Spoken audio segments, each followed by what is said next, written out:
Good morning. The National Association of Insurance and Financial Advisors, or NAPA, as we often refer to ourselves, is the oldest trade association for those of us working in the life, health, multi-line, and financial services industry. NAPA is about 130 years old. It's kind of amazing. Hello, my name is David Fairby, and I am the president of NAPA, Texas, a chapter of the larger NAPA organization. I'm a volunteer. I live in Wichita Falls, where I grew up. My dad was in the Texas Senate during my youth, so I spent a great deal of time around the Texas Capitol. When I was there, I started to notice trade associations, such as the Texas Medical Association, the Texas Dental Association, Texas Restaurant Association, and so on. Even cities and counties, while they may have their own lobbyists or government affairs people, they join trade associations. For the counties, it's the Texas Association of Counties, and for the cities, the Texas Municipal League. My point is that trade associations are extremely important in order to represent any profession, and we have ours. Ours is NAPA. From 1999 to 2011, I had the good fortune of serving in the Texas House of Representatives, representing my home community, and then I worked with those same trade associations. Government affairs is an extremely important aspect of a trade association, but in my 30 years as an insurance professional, I've leaned on NAPA for sales ideas and practice management tips. It would not be an exaggeration to say that I'm in the business after 35 years because of NAPA. And so for that reason, I want to extend an invitation for any of those who might be watching us today that are not a member of NAPA to consider joining NAPA. In sales, sometimes we lose a sale because no one ever asked. And so today I am asking you, if you're not a member of NAPA, to consider joining NAPA for advocacy, for sales tips and practice management. Today, we can offer a $30 monthly membership fee. And so if you are interested in that, not a member of NAPA, or at the end of this, you say, this NAPA is for real, I think I do want to join that, I would ask you to text me at 940-781-7900. And I can then show you how you can also be a member of NAPA. But today, we are here to get an update on campaigns as we move toward another legislative session in Austin, Texas. And we certainly need to keep our eyes on Washington, D.C. as they push out regulations such as Reg BI, or as we start to live into the Secure Act that became law earlier this year. Now, let's get to why we're here, and that is our lobbyist update. Yes. So David, thank you for that. And just quickly, I wanted to introduce myself as well. My name is Bianca Alonso, and I'm the PAC and Government Relations Manager here at NAPA, Texas. I wanted to welcome you all again to the first event of our new quarterly Lobbyist Update series, QLU for short. So if you've seen those 3 letters around our social media posts, now you know what they stand for. So the purpose of this event series is to bring our membership the latest developments regarding election news, upcoming and pending legislation and advocacy efforts as they pertain to the great state of Texas. We are very excited to have all of you on for this first event and hope you will continue to join us for future events. Before I introduce our speaker, I wanted to quickly go over some housekeeping items. Please remain on mute during the presentation. We are reserving time at the end for Q&A. However, if you think of a question during the presentation, please type it in the chat box at the bottom of your screen, and we will make sure it gets discussed during the Q&A segment. If you submitted a question or topic for discussion when you registered, it has been passed along to our speakers ahead of today's event and will be discussed during the presentation. And lastly, we are recording this event, so it will be distributed to everyone later this week. Now, without any further ado, I'm excited to introduce Elizabeth Ross Hadley, lobbyist for NAPA, Texas. As a shareholder for Greenberg Traurig here in Austin, she focuses her practice on both government law and policy and litigation matters.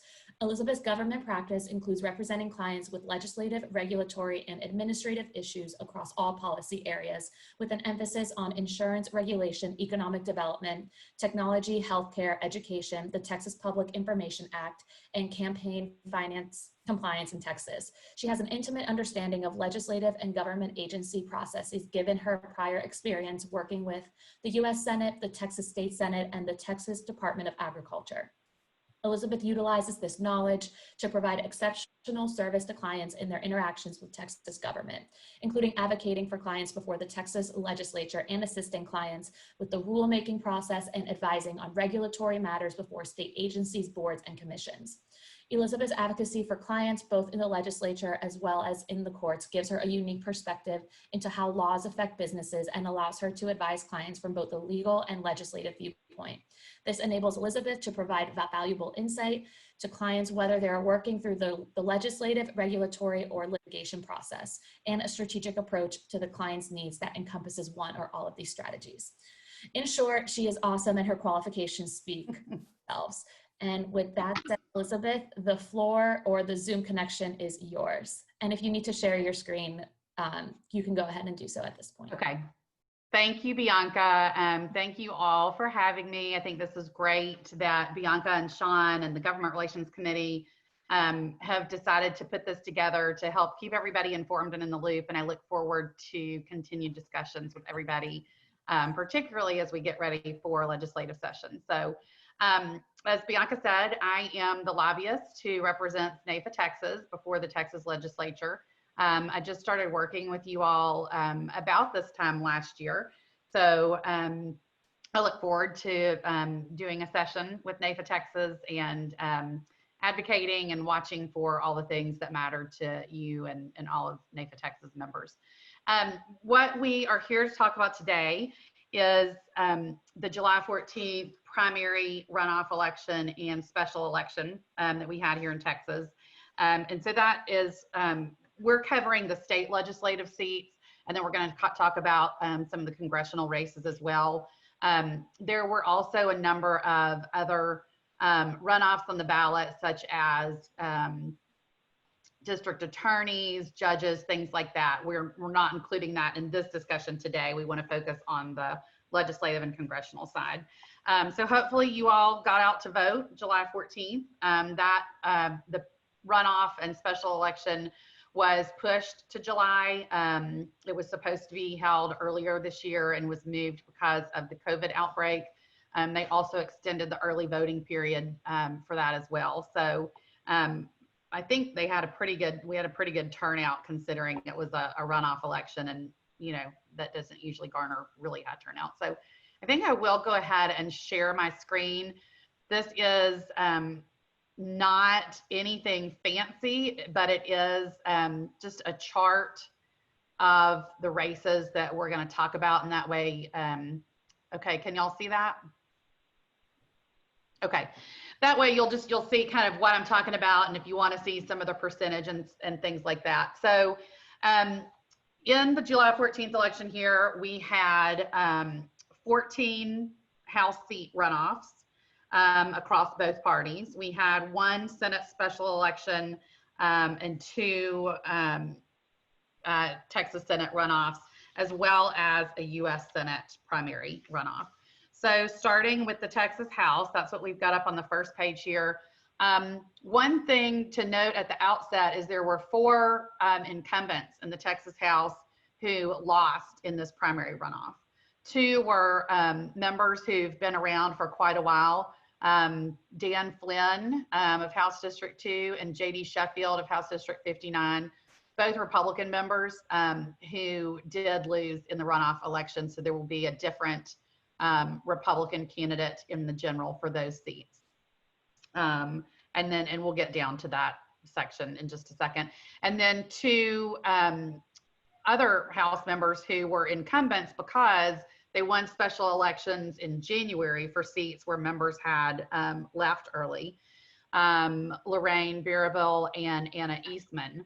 and they're both Democratic members, so they've only been serving the House since January, obviously not during a session, and they both lost in their primary runoffs. So there will be a different Democratic member in the general election for those seats. So I'm just going to kind of scroll down here. I'm not going to like go over things in big detail in terms of the numbers, but you can see here the first one we talked about, Dan Flynn, Brian Slayton beat him, and so that's who will face Bill Brannon in that district in the general election. That one has been for a while, well, recently. One of those that's, been a little closer to call in terms of, would it remain a Republican seat? So we'll see what happens there in the general election. Then District 25 is the seat that, let's see, that's Speaker Bonin's seat. Sorry, I'm trying to think of this off the top of my head. And so you've got Cody Vasut, who is the Republican who will run in November against the Democrat Patrick Henry. I'm just kind of going down. If you want to see, I'm just going to scroll through, and I think if y'all want to ask any questions about any specific races here, let me know. Here's the one for Dr. Sheffield where he lost and Shelby Slauson won. You can see there's not a Democrat on the ballot for that. So Shelby Slauson will be the new member for that district. Up above here too, looking at Aaron Zweiner and Vicki Goodwin, who are both Democratic members, and they're both in the Central Texas area. Aaron Zweiner is kind of a little more over Dripping Springs area. Vicki Goodwin is Austin.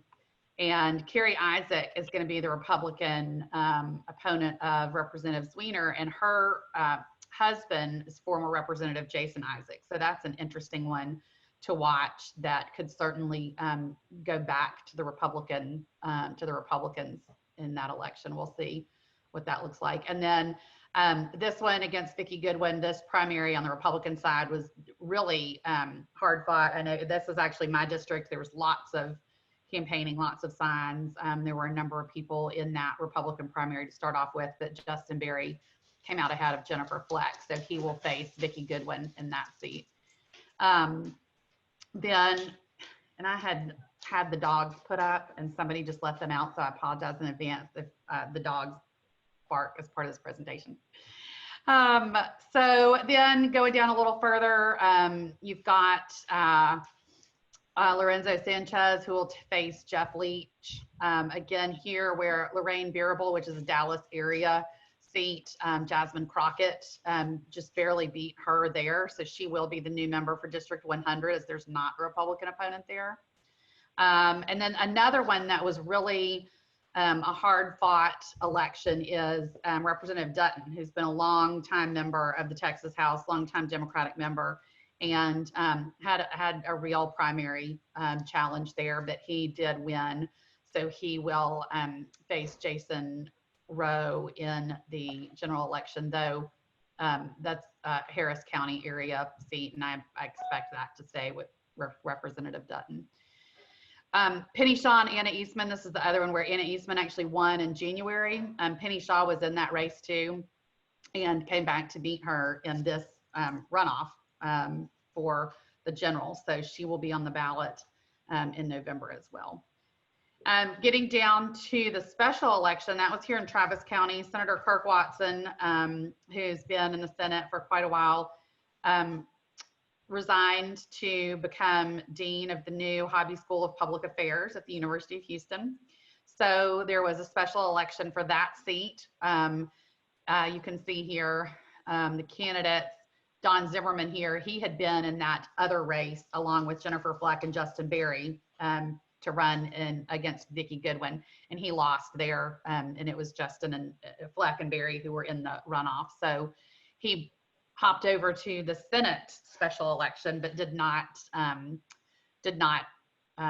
out ahead over there either. So in this one, Sarah Eckhart, who's the Travis County judge, she stepped down to run for this seat, and then Eddie Rodriguez, who's a current state representative here in Austin, they came out as the top two contenders. You can see I highlighted it in green because they are going to be in a runoff. Sarah Eckhart just barely didn't get the 50% threshold needed to avoid a runoff. As of this morning, there's still a note I have on here about if the mail-in ballots didn't tip her over the 50% threshold. As of this morning, it appears that that has not happened. So there will be a runoff on a date that the governor will announce for that seat. Then going down to the Texas Senate, there were just two primary runoffs. Roland Gutierrez is a current House member, and he won the runoff to be the Democratic nominee against incumbent Pete Flores for this seat. Now, Pete Flores won this last election to replace a member, and that has been a Democratic district for a while. So it was somewhat of a surprise that Pete Flores, as a Republican, won there. It's the San Antonio area, obviously bigger than that, but that's the metro area there. And I know Lieutenant Governor Dan Patrick had put a lot behind Representative, or now Senator Flores, I'm sorry, in that race. So it is widely expected that that seat will probably go back to the Democrats, and that Representative Gutierrez will probably beat Senator Flores in that race. So we'll see, but that's, if there's one that flips in the Senate, that's the one that would not be a surprise if it did. Then Senator Eddie Lucio, who has been, you know, in the Senate for quite some time and is probably the most conservative or moderate Democrat in the Senate, who votes a lot with the Republicans there. He had a real primary challenge and has been campaigning really hard, and he did come out ahead at 53%. So he will be the Democratic nominee in the general election, and he should hold on to that without a problem there. And then down to the U.S. House of Representatives, we've got some things here, and I'm going to let my colleague Monica Schulteis is on from our Washington, D.C. office, and we're going to get a little more specifically into these congressional races, but I wanted to have up here the seats, and then we can talk a little bit more in depth about those. As you probably know from watching the news, the Democrats in Texas, but also nationally, are making a hard push to try and flip some seats in Texas. So it's going to be interesting to see how that all turns out in the election. And before we actually get to these House seats, I just want to go down to the U.S. Senate race, since that's only one, where the Democratic Party has really put a lot of time and effort into a Democratic challenger to go against Senator John Cornyn from Texas. You may have heard of MJ Hager. She previously ran against Representative John Carter and did not beat him there, but it was a fairly close race. So there was a primary runoff between her and Royce West, who's a current Texas state senator, has been in the state Senate for quite a while. And there was a runoff between them, but MJ Hager did win. So she will take on Senator Cornyn in the general election. And I think you'll see a lot of effort being put into that race as well. Granted, I think Senator Cornyn clearly has a solid war chest on his side in terms of the money for that race. So we'll get into that a little bit more. But just going back up to these House races, you can see Van Taylor, who's a former Texas state senator. He's been a freshman member of Congress. He's got a Democratic challenger over there. I expect he'll probably hold on to that seat as a Republican in that district. Then this race against Michael McCall, and Michael McCall has got part of Austin, and I think Monica's going to talk about this in a little more in depth. But this is definitely a race that could be close. You've got suburban parts of Austin and Houston. I think, you know, Senator Cornyn being on the ticket will help, but some of that, some of what will come into play there and in all of these races is the presidential election too. And President Trump doesn't necessarily help being on the top of the ticket for some of these Republicans in some districts. It kind of depends on where you are. So that is one that I think people will be watching. I know a lot of you were interested in the Josh Weingartner, Ronnie Jackson primary runoff up in the Panhandle, and Ronnie Jackson did win that. I know it seems like I think there was a lot of support in this group for Josh Weingartner, but Ronnie Jackson will be the Republican nominee in that race. Kind of just looking for some of these that are a little more where things could happen. This John Carter race, I think because MJ Hager did come fairly close to him, and you have, you know, a lot of Williamson County that's become such a suburb of Austin. You definitely have some more Democratic leanings. For example, seats in the Texas House in that area that had been Republican seats turned to Democratic seats in the last election. Tony Dale lost, and Representative John Busey is the Democratic representative for Cedar Park in that area now. And then also Larry Gonzalez, who had been the representative from the Round Rock area and then retired, James Tallarico won that seat. So I think there's certainly some changes in that particular geographical area. However, you have a lot of strong Republican support in the more rural areas. So I think, you know, Representative Carter is likely to pull it out, but I'll be interested to see what else Monica maybe has heard about that on the DC side. Another one to watch is Chip Roy's seat. Wendy Davis is challenging him. Some of you all may remember Wendy Davis. She was a Texas state senator and holds the record for filibuster that she did against an abortion-related bill several sessions ago. So she has been, you know, well known for that, and I think will present a challenge to him, particularly also because of that district and some of the more urban areas that it has. So that's my chart. I'll stop sharing there so then we can just talk a little bit more. But if you do have questions about those races or the percentages, we can look at that. And let's see, I'll go ahead and answer David Fereby's question. Yes, Royce West keeps his Senate seat. So he's safe there, even though he ran in this election. So he'll still be in the Senate.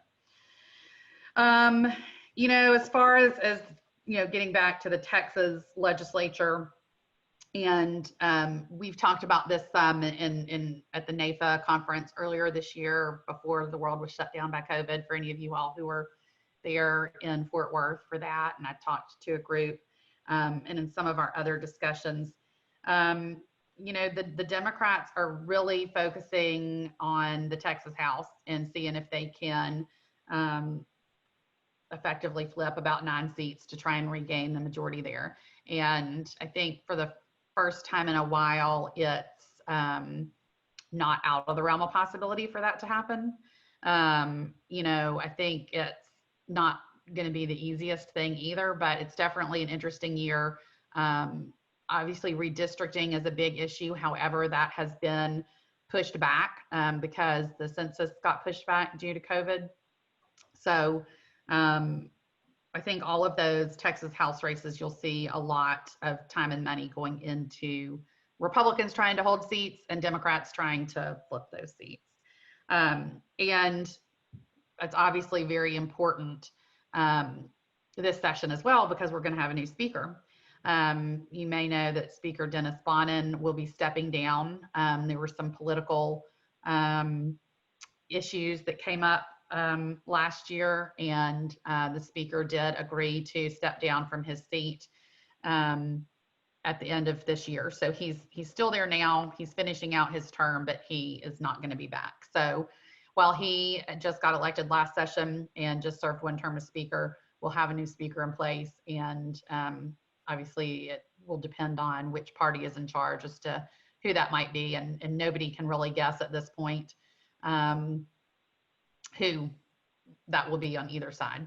But it obviously can change a lot, and whoever it'll be will appoint new committee chairs and all of that. Now, in terms of session in general, we're obviously still dealing with the COVID pandemic, and everybody, you know, of course, is trying to figure out right now what's going to happen with school and our kids going back to school and when and all those kind of things. Well, it's kind of the same thing with session. We're going to start a legislative session in January of next year, no matter what. Now, what that looks like, you know, has yet to be seen. They are working. We talked to Representative Guerin and a number of other members who, as they were working to try and make things, you know, workable in the Capitol, they have been looking at, you know, plastic shields in between the member desks and the House. They've talked about spacing things out. I know last time we talked to Representative Guerin, he said, you know, I don't know how many people are going to be there when we get sworn in on opening day. Are we going to be able to do it all at one time? Or are we going to have to break it up into groups? So there's just a lot they're trying to figure out on that end, and what that looks like in terms of committee hearings. I know Speaker Bonin did just put out, he had the parliamentarians look at the rules, the House rules, and they put out some guidelines on how committees can try to meet during the interim. The committees have not been able to have their interim meetings and discuss interim charges and things like they normally would be doing in this interim year. Some of them met before everything got shut down, but obviously appropriations needs to meet. They've got to start looking at the budget. And speaking of the budget, you may have heard that Comptroller Glenn Hager announced yesterday that there is going to be at least a $4.6 billion deficit in this current budget cycle. So the Texas legislature passes a biennial budget. So that was done last January. It started last September 1st. So we're only about to enter into the second year of this particular budget that goes to the end of next August. And his announcement was that we're actually going to be $4.6 billion short in this current budget. So that's not even getting us yet to next session, where they're going to have to, you know, write the new budget, which they're starting now, and appropriate funds. So there's going to be money, you know, that they've got to find for that. There is, of course, the rainy day fund. I think the last I heard yesterday, there's around $8.7 billion in that. Some of that money was used last session to help with Hurricane Harvey efforts and costs that were still ongoing. So, you know, I don't know what that's going to look like this next session in terms of if they will need to use more of that money for this, or how they deal with that. And there's obviously federal money and CARES Act money that has come in too, and we'll get Monica to give us an update on that as she works on that at the federal level. I know, you know, they've already allocated a lot of that money. Some of it's gone to cities and counties here in Texas. They've also used some to basically fill the holes in the education funding from HB3 from last session. So there's still going to be a lot to cover that they're going to have to figure out over there. Let's see what else. So, you know, in terms of the interim and getting ready for session, we're not going to necessarily have the same preview that we have in other years, where we look and see what the committees are discussing. And some of that is a review of things from last session, but there's always some discussion, you know, of matters that turn into legislation for next session. So even though they're looking for ways for appropriations to go ahead and meet, because they do have to start having those meetings to get the budget ready. And I understand that they're looking at having the Sunset Committee meet as well, because they've got to start looking at the recommendations for Sunset for the agencies. They're going to be up for Sunset review this session too. Outside of that, I know there's some chairmen who would like to have their committees meet. I'm just not sure they have, you know, decided on a way to safely do that at this point. So a lot of changes this next session. There will be a new speaker. you know, nobody knows how COVID's going to affect that. We're obviously going to have a really hard budget year. So we'll all be, you know, there to see how it goes and what else comes up. I think because there is so much concern over COVID and the budgetary issues and all of that, I think, you know, budget's going to be a large focus. I wouldn't be surprised if we see less in terms of other legislation moving this time as they try and focus on kind of like what they have to do while they're here. So I'm trying to look at some of the questions, but I'm thinking maybe I can pass it to Monica to talk a little bit about the federal, what's happening at the federal level right now, and maybe a little bit more on some of those seats. And then I can take a look at the questions and we can kind of get back to that at the end if that works. Bianca, okay. So Monica, I'll pass it to you. Thanks, Elizabeth, and thank you all for letting me join you today from DC actually in my office / closet where I'm hiding from my kids. So, you know, I've worked with Elizabeth for several years. I've been a federal lobbyist for about 15 years. I started when I was 6 years old. So I'll touch a little briefly a little bit more on what Elizabeth talked about with some of the seats, your House seats and the Senate seat, and then I can give you an update as to what we're about to see happen in Congress with the next COVID response legislation, and then what kind of the rest of the year looks like before the election, which is crazy, but probably not a ton getting done. So just a couple races I want to hit on. Carter's race in the 31st district. He, as Elizabeth said, his last race, it was very close to MJ Hager in 2018. And what we're seeing in a lot of the districts in Texas is you have folks from Houston, you have folks from Austin moving out further out into counties that have been traditionally, you know, have a strong Republican hold. And you're having a lot of those folks from the cities move out to the counties where it's less expensive to live, just like all around the country. And those voters, a lot of times, and more so in Texas right now, they're becoming more Democratic. With a lot of tech companies in Austin area, you have folks from New York, from California, other, you know, strong Democrat states moving to Texas and moving to those areas. And that what used to be a very solid Republican district is now a toss-up and a swing district. So Democrats are looking at these seats. They are there are a few that will likely switch. I think for John Carter, I think he's will still be okay. Is a couple polls out there. I think he's still likely to win. But you know, never say never.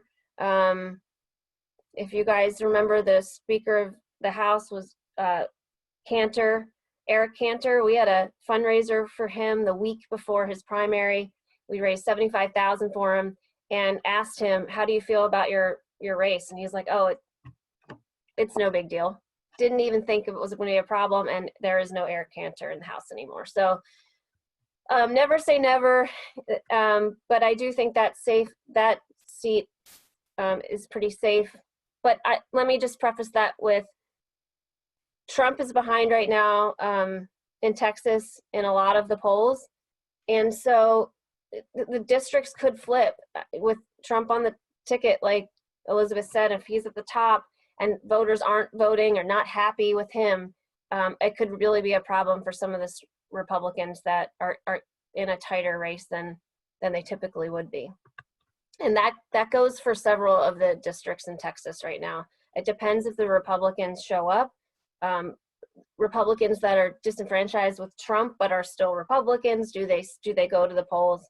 Are they so upset with Trump that they don't vote for the typical, their vote typically Republican? So it's unknown, but a few, Carter I think is safe. Thornberry's seat I think is safe.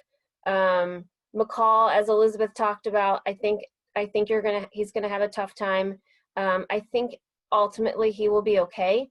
But again, the same type of, thing with his district and the suburban parts of his district, where voters are leaning more Democratic. A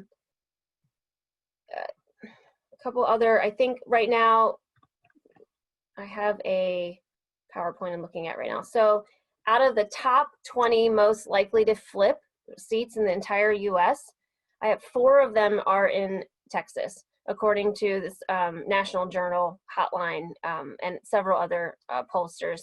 The #1 seat in the entire US that is likely to switch from Republican to Democrat is the Texas 23, and that's Will Hurd's seat, and he is retiring. Also, Kenny Marchant is also retiring. That is looked at as could be possible. It could possibly flip. Texas 7, which is Lizzie Fletcher's district, could flip from Democrat to Republican. And they're saying that also Pete Olson's district, who is also retiring, that's Texas 22, could flip to Democrat. I'll touch briefly on Cornyn. As Elizabeth said, I agree. I think he'll have a tougher race now, given COVID and given Trump's Trump's downgrade, I guess. I think it'll be tougher, but I think Cornyn is fairly safe. A lot can change in the next 104 days into the election. A ton can change, but I think at this time he is pretty safe. And then I'll talk right now briefly about what we have coming up in the Senate. Things are changing rapidly. This is all fluid. So from the second I start talking to the end of my conversation, things could have changed. But we will likely have the Senate Senate Republicans unveil a 5th package in COVID response. This will, according to McConnell, this will be about a $1 trillion package. If you remember a few weeks ago, the House passed a $3.5 trillion package, which was dead on arrival in the Senate. So the Senate Republicans now will be unveiling their bill. The Senate leadership is meeting today in about 45 minutes. They have weekly Republican lunches. They're going to be meeting the language. The proposal will be unveiled to many of the to the Senate Republicans. McConnell's going to try to win their hearts, and Trump could actually be at that lunch today. The administration will be there as well, and then that will be released probably to the public and also to Democrats and try to get Democrats on board. This will all happen in the next couple days.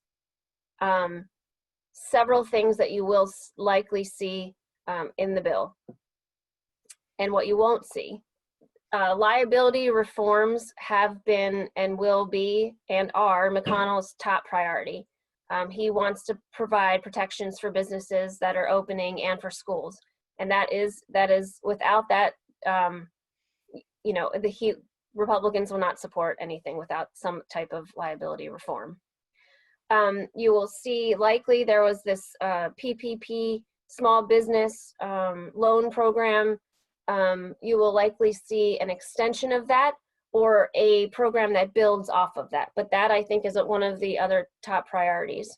You will see some education funding for schools, incentivizing schools to get back and open back up and giving them funding, to be able to do that. What's the contentious part? What's the parts that are are unsure about right now? The unemployment number benefits that were given through CARES. That's the $600 extra a week that the federal government was providing for unemployment.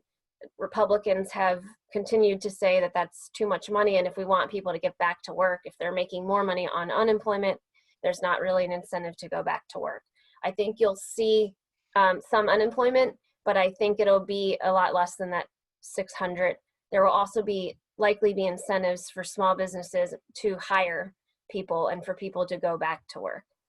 The other thing that Elizabeth talked about, the state and local funding, there was $150 billion in CARES to states and to some very large counties.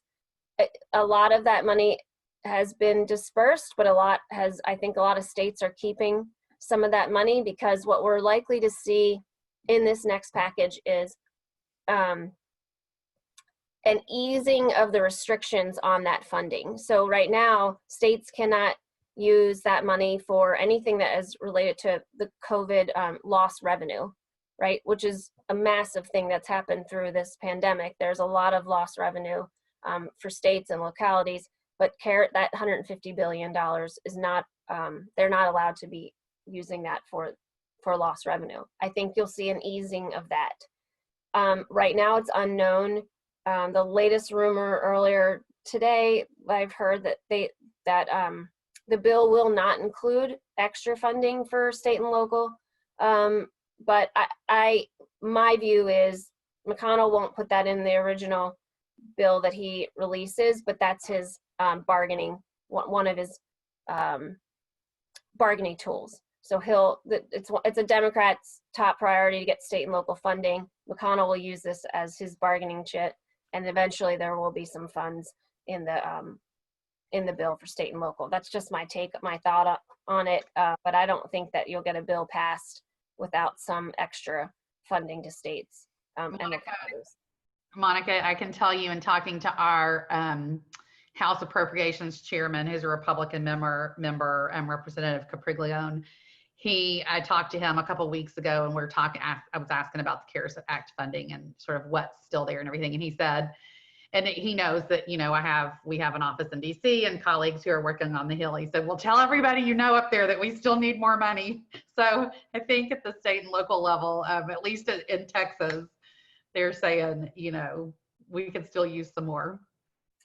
Everyone's saying they could use some more. So it's heard on the Hill, and that's why I really do think there's no way that the next package gets through without additional funding. But it is bipartisan. There's bipartisan effort actually to add more money, but it's also agreed upon, I think, on both sides to some extent that they have to also ease those restrictions on the CARES Act funding. So I think we'll see timing. The $600 extra a month ends at the end of July. There's a push to get this done by the end of July to keep the flow. Personally, I don't know if this passes by July 31st, but I do know that Congress recesses for all of August, and there are Senate Republicans that are in a tough spot right now. There's no way McConnell wants to keep them in session in August. He wants them to go back to the states and campaign. So I think the goal is to get this done by the 8th of August. That's when they recess for the month. So July 31st is, it's a lofty goal. August 8th is a lofty goal, but I think that you'll see them push hard to get that done. And then the House leadership has indicated that the House was supposed to be out that first week. They've indicated that to plan on being in if needed. So I think you'll see something by August 8th that passes. What do we see the rest of the time before the election? We only have 2 weeks of July. They're gone August, and then you have 3 weeks in September, and then Congress is out again all of October to campaign. So it gives us about 5 weeks of legislative time, and we haven't passed one appropriations bill. There's not one. So House is working on appropriations right now, and they're doing it remotely. There are hundreds and hundreds of amendments on these appropriations bills. Voting takes so much time because of how they're voting right now that I personally think we'll see another continuing resolution that'll go through December. It'll get us through the election. But they're going to try to pass some of the appropriations bills so they can make it basically a minibus. So it's partly a continuing resolution, which just keeps the funding levels and everything the same. And then if they can get a couple of the non-controversial bills passed, they'll lump that on to a continuing resolution. And we call that a cromnibus because we have to make everything into, acronyms. So that's, I don't think you're going to see, I think there was a question about different types of legislation. I don't think there's going to, right now that's on the floor of the Senate and the House is the National Defense Authorization Act. I think that's a piece of legislation that'll get through. The appropriations bills, if any, and then this CARES Act, the coronavirus fifth package. I really don't see that there will be much else that actually can get through the House and the Senate before the election. And I haven't looked at any of the questions, so happy to answer questions about anything that I talked about. Sure. I'll ask a general question real quick. Monica, in terms of the overall outlook of the Senate and the House in DC, do you see, that much will shift in terms of the majority on either side? And, I don't remember what the number is in the US Senate, how many seats the Republicans have, but it's pretty close. Yeah. I don't foresee the House changing at all. I think that'll remain, the Democrats will remain in leadership. If you asked me 4 months ago if I thought the Senate could change, I would have said no. Some people would say that they thought that it could change. There are more Republicans up than Democrats. It's kind of just like Texas. It depends on how Trump's doing. We have some vulnerable Republicans. So I think it could. I don't think it's that likely, though, still to this day. I think we'll still keep the majority in the Senate. Maybe that's me wishful thinking, but I think the Republicans will keep the majority in the Senate and House stays presidential. Oh, yeah. Who knows? Who knows? It's not. Yeah. Bianca, how do you want to do the questions? Do you want us to just kind of go through, or do you want to? Yeah, so I can just read off the questions that have come through the chat that haven't been touched on yet, and then you ladies can take it away. So the first question that came through was from Jim Thompson, and he asked, do we know the positions on any of these new candidates relative to our industry? And Jim, if you want to chime in here, I believe he was referring to like the local races or like based off the results from the primary. And I'm also going to. I don't necessarily. I was going to say it may be, you and Rodney and others who are working on the PAC things. I don't know if you have any thoughts on that in terms of who maybe y'all have supported. Hey, Elizabeth, this is Rodney. Yeah.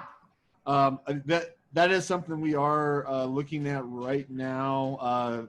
With the I think the PAC board is actually meeting next week, so that's one of the things that Bianca and I have planned for the agenda. But one of the biggest things that we're looking at, and I think Enrique asked the question a little bit earlier, is I always encourage people to meet with both sides and start building a relationship on both sides of the races, because we never know who's going to per se win unless they don't have an opponent. So that way we can actually start to learn what they think about the industry.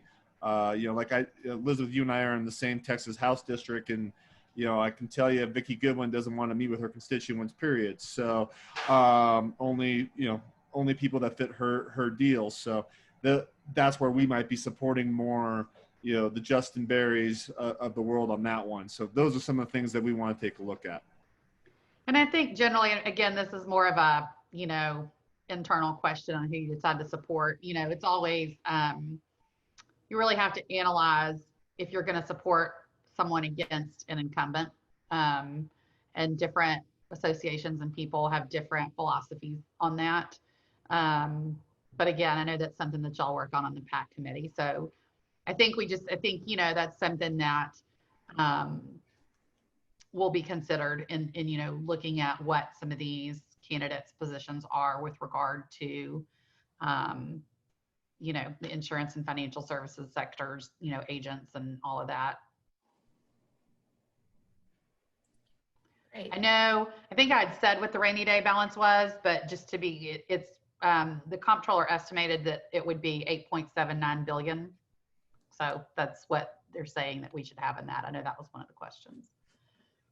Got it.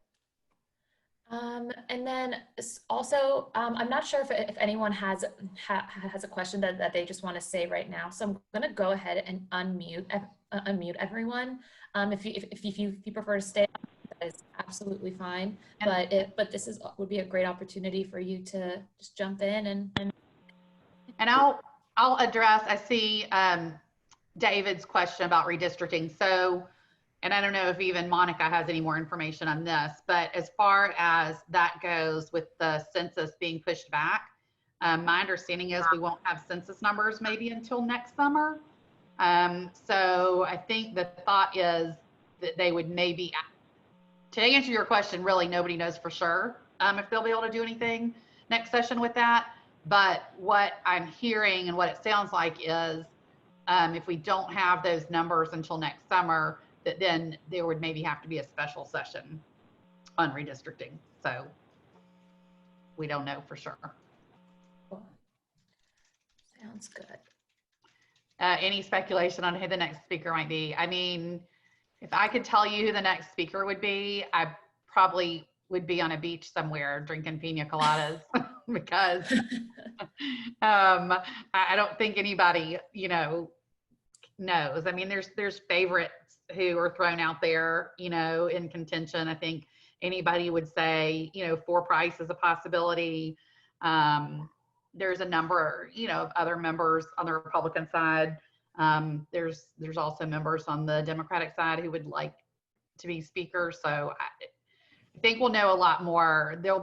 It will be easier to sort of narrow the guesses after the November general election. I just don't see any way to really make any kind of, you know, accurate guess even before then. And I see David kind of answered that anyway. Rodney had asked about, right, they did away with straight ticket voting last session, so we won't have straight ticket now. Obviously that could shift things, I think, on either side. So, I'm just trying to go through some of these, but yeah, if anybody has a question, I've got one. This is Charlie Matejowski. Will we receive information about the position of candidates before the general election? Newspapers come out and support X or Y because, are we going to get something like that from either the national or the state level? You mean from Napa specifically? Yes.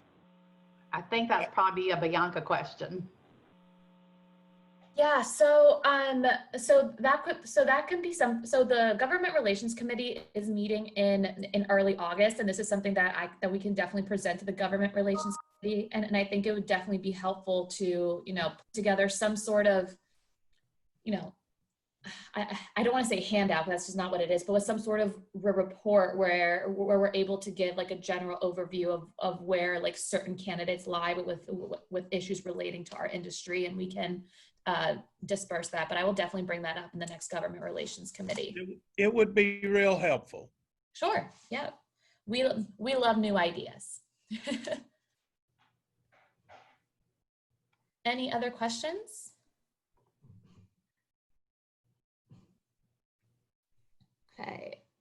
Okay, so David, I see you put here in the chat that it would be helpful to know who we have made PAC contributions to, and Rodney, that's something that Rodney and I can further discuss during the PAC board meeting next week.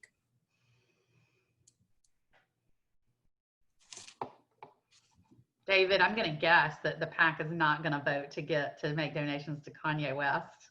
That's a hard no. I'm just putting my foot down there. I'm really putting my foot down there. No to Yeezy. I'd like to see the vote on that one. Oh man. Great. I mean, does anyone have any other questions, since our time is just about up? And if you have any additional questions that you would like me to pass along to Monica and Elizabeth, you're welcome to shoot them over to me. My email address is bianca@nafa-texas.org. And I think we're going to do some more of these, right, Bianca? So yeah, so I was actually just about to get to that. So as I mentioned earlier, that this is the first event of our new quarterly Lobbyist update series. We would like for all of you guys to please save the date for the next update, which is going to be on Tuesday, October 20th at 10 a.m. And Elizabeth will, and Elizabeth will also be offering updates as well. And this date is actually 2 weeks before the general election. And as we all know, a lot can happen between now and election day. So I'm sure by October 20th, we'll have a lot more updates to go over. And then furthermore, this first event of our quarterly Lobbyist update series, it was open to both members and non-members, but please note that the subsequent events of this series after today will be limited to members only. So if you are a non-member on this call and you enjoyed today's program and want to seize this benefit amongst all the other benefits of joining NAFA Texas, you can go to our website to get more information on membership. And our website is nafa-texas.org, and Texas is all spelled out. And you can click the membership button at the top of the screen. And as I mentioned earlier, we will be distributing the recording of this event in the next couple of days. And I believe someone also asked in the chat if we could distribute the chart that Elizabeth was showing on her screen. And I actually sent the file through the chat, but I will also include the file when we send out the link to this recording. So you guys have everything in one place. And lastly, we will be sending out a survey after this event. So if you have any feedback, concerns, questions, please notate on that. And we look forward to seeing all of you again in October. And lastly, I want to say a big thank you to Monica and Elizabeth. Ladies, thank you so much for taking the time and helping us put this event together. Monica was actually a last minute addition, but she was an awesome addition, and we hope to see you on these things more. Elizabeth and I are going on our own road show. So yeah. Buy your tickets now. Thank you so much for having us, Bianca. I think this was great. And any chance I get to work with Monica and our DC team, I love. So it's fun to get to combine the federal and state efforts of our firm. Awesome. All right, everyone. Thank you so much again for participating, and we hope you have a great rest of your week. Thanks. Thank you.